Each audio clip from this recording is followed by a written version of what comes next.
Evangelho segundo o Espiritismo, capítulo 15, fora da caridade não há salvação, itens 1, 2 e 3. E para iniciarmos nosso estudo de hoje do Evangelho, trouxemos a vocês o apóstolo Paulo em seu Cântico aos Coríntios. Ele mortalizaria aí a caridade como a mais estimada das virtudes, percebendo ele também desde a sua época, o valor máximo das qualidades do coração, expressos na ação de bondade para com o próximo. Então, o que Paulo nos traz? Ainda que eu fale a língua dos homens e até mesmo a língua dos anjos, se não tiver caridade, sou apenas como um metal que soa e um sino que tine. E ainda que tivesse o dom de profecia e penetrasse em todos os mistérios, e tivesse uma perfeita ciência de todas as coisas, e se tivesse toda a fé possível, capaz de transportar montanhas, se não tiver caridade, nada serei. Agora, essas três virtudes, a fé, a esperança e a caridade permanecem, mas entre elas, a mais excelente é a caridade. Então, com a sabedoria então de Paulo, nós iniciamos o nosso estudo de hoje, que no título nos diz: fora da caridade não há salvação. O que seria essa salvação, né? Porque conforme nós entendemos, o progresso do espírito ele é imortal. Ele tem continuidade evolutiva pela imortalidade da alma, todos alcançarão a plenitude. Assim, nós entendemos que a salvação a que se refere não é um episódio único e definitivo que nos espera após a morte, e sim a uma condição moral que se estabelece desde a existência e que prosseguirá para além desta. Então, salvação, ela não se refere, pois, a um lugar, e sim a um estado de alma em que as situações emocionais de tormento ou aflição acompanham o ser enquanto este não alça voos mais altos na escala evolutiva aí das virtudes.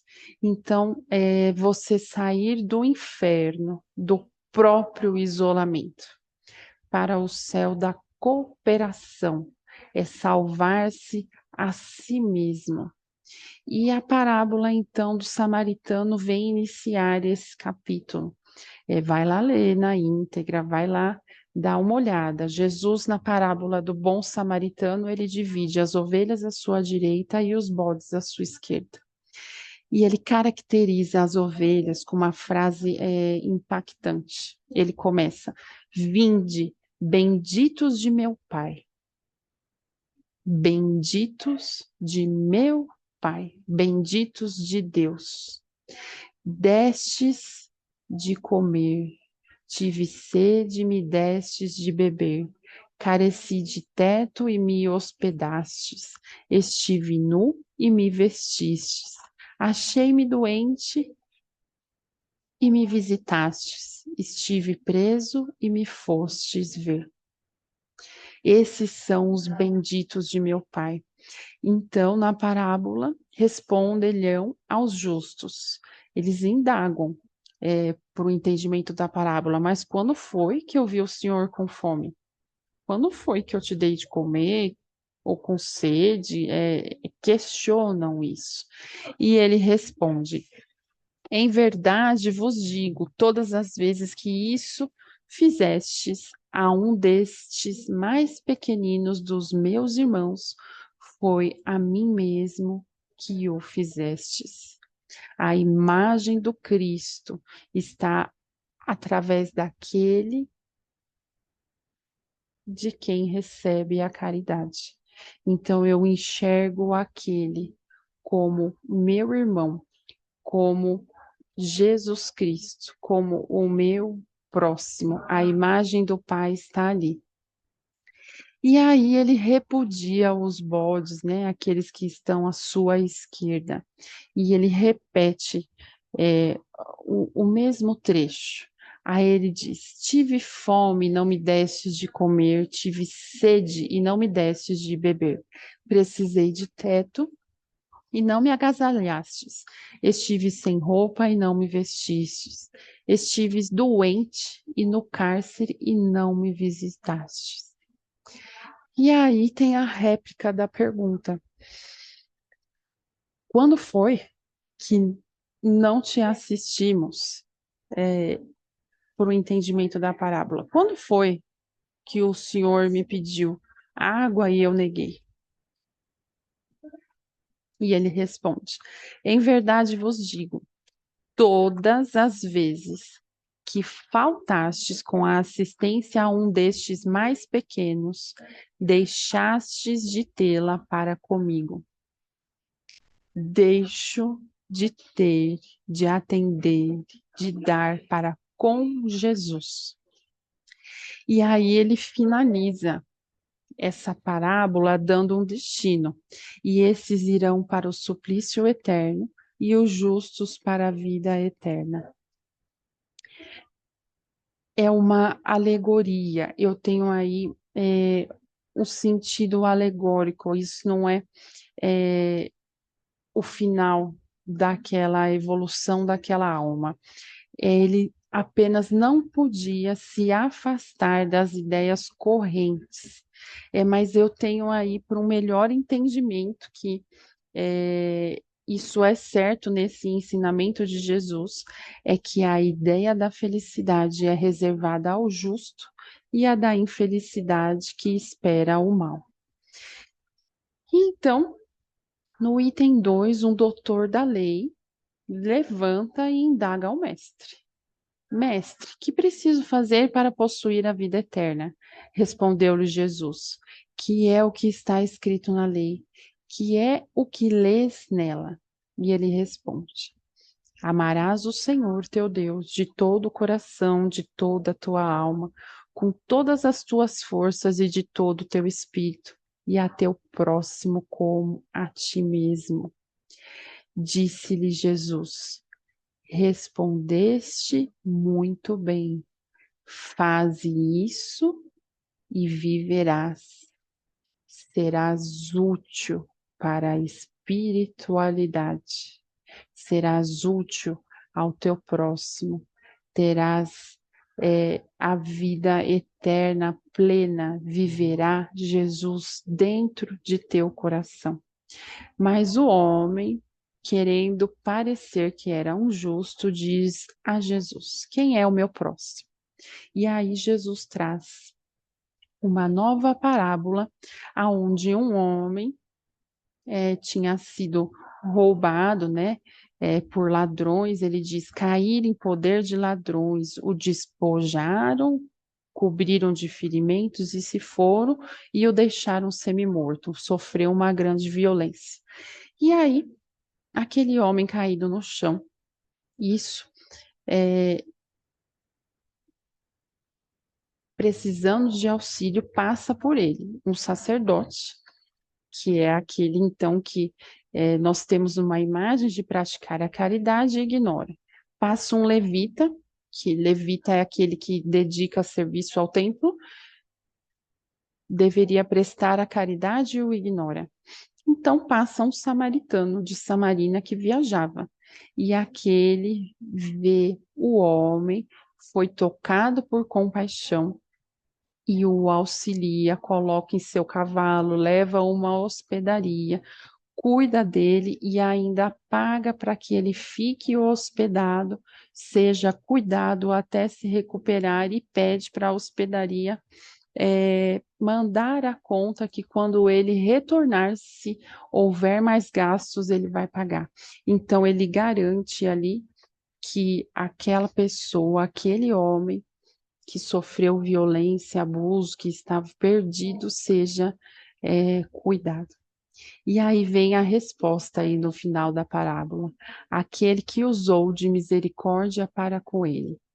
E Jesus então diz: Então vai, diz Jesus, e faze o mesmo para esse doutor da lei. Use de misericórdia para com o próximo. E o item 3 ele vem encerrar eh, essas parábolas e um ensinamento grandioso que Jesus nos traz de uma forma simples. Ele diz que toda a moral de Jesus se resume na caridade e na humildade, que é o oposto do egoísmo e do orgulho. Se eu quero ter a eterna felicidade, eu sempre tenho que ter como virtudes caridade e humildade. E ele nos traz ali, nos relembra uma receita de bolo, vamos falar assim, né? Ele nos relembra ali caridade e humildade. Bem-aventurados, disse, os pobres de espírito, isto é, os humildes, porque deles é o reino dos céus. Bem-aventurados os que têm puro coração. Bem-aventurados os que são brandos e pacíficos. Bem-aventurados os que são misericordiosos. Amai o vosso próximo como a vós mesmos. Fazei aos outros o que queríeis vos fizessem. Amai os vossos inimigos, perdoai as ofensas, se quiserdes ser perdoados. Praticar o bem sem ostentação, julgai-vos a vós mesmos antes de julgardes os outros. Humildade e caridade, eis o que não cessa de recomendar, e o de que dá ele próprio o exemplo. Orgulho e egoísmo, eis o que não se cansa de combater.